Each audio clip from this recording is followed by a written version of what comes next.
Assalamu alaikum, everybody. This is Jawahar Alvi again, and Juhi. I'm a board certified behavior analyst, a BCBA. I'm also a learning behavioral specialist, a teacher, a special educator, clinical director for Basis International, and I have again the PRT, which is the Pocket Guide for Pivotal Response Training. Another thing that I wanted to talk to you guys about today was the science behind dealing with disruptive behaviors, which is a very important topic, and I wanted to talk to you about it.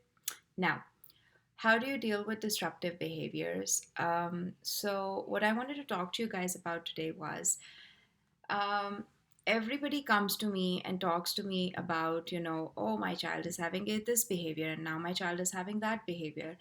And what I keep on telling them is that when you are dealing with certain behaviors, you cannot just go and come up with, oh, we can just ignore the behavior. Oh, we can just, give a timeout to the child, or we can just, um, do a response blocking procedure. This is not how we reduce problematic behaviors or maladaptive behaviors, because when you talk about, hey, we can just ignore a behavior, it's not about ignoring the person, it is about ignoring the behavior.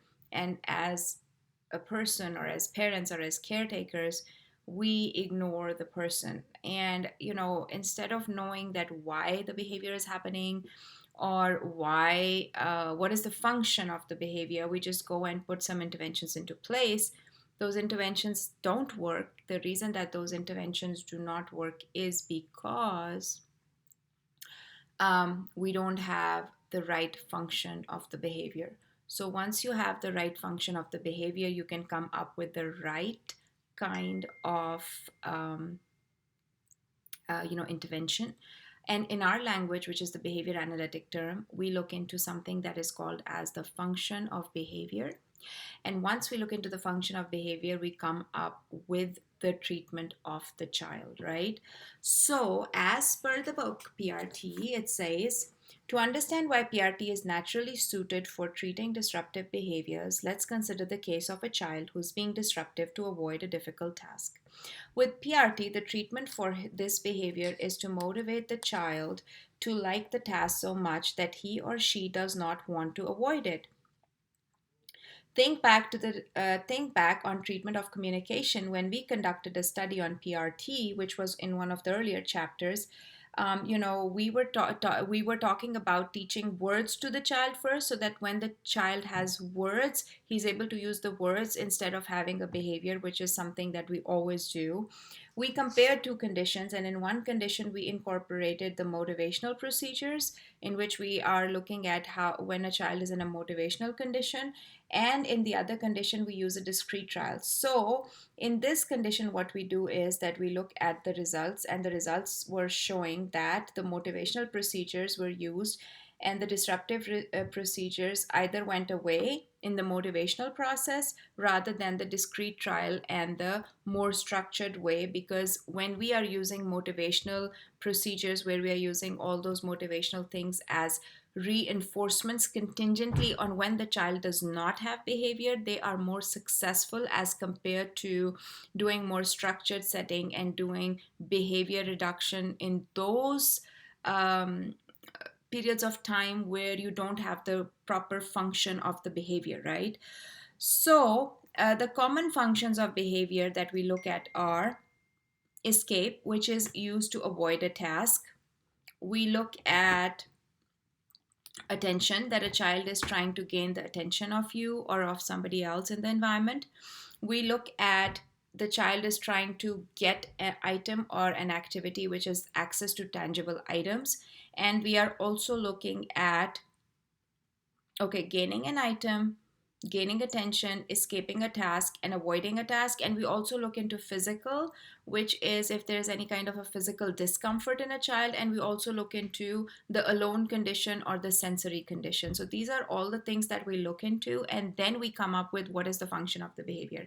How I like to explain the function of the behavior is that once you are sick, and you go to a doctor, and a doctor gives you medication for your stomach, because your stomach is unwell, so only that medicine is going to work. In the same condition, if you have a throat problem, your stomach medicine is never going to help, right?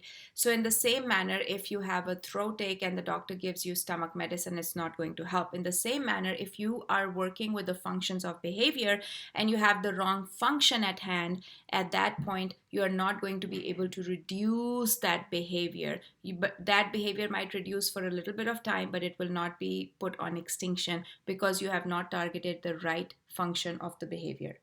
Now, when you are targeting disruptive behavior directly, you are also going to have to look for side effects that make a big difference, because with the disruptive behavior gone, the intervention providers can focus their efforts on teaching other replacement behaviors rather than the actual behavior. Because when I see and I talk to parents and intervention people and I talk about reducing a maladaptive behavior, I always give them the example of a wall. And in that wall, when you take out a maladaptive behavior, it's just like you're taking a brick out of a wall, but then it leaves a hole over there.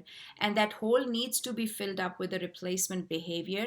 And if you don't fill that up with a replacement behavior, what's going to happen is that other maladaptive behaviors are going to take its place, which are going to be harder to put on on extinction or reduce those behaviors, right? So basically, when you're dealing with a maladaptive behavior, you have to look into the function of the behavior, the duration, the frequency of the behavior. Then you look into the competing contingencies. You look into what will reinforce the replacement behavior, and then you are giving attention to the replacement behavior, and the maladaptive behavior will go down if you target the a function of the behavior in the right manner. So again, it's a very scientific approach. If you do it in a scientific manner, you are going to be able to reduce it. So I do hope that my video, which I just talked about the functions of the behavior, made sense for you. If you have any questions, you can always ask me, send me a message. But always remember that these procedures, they have to be done scientifically.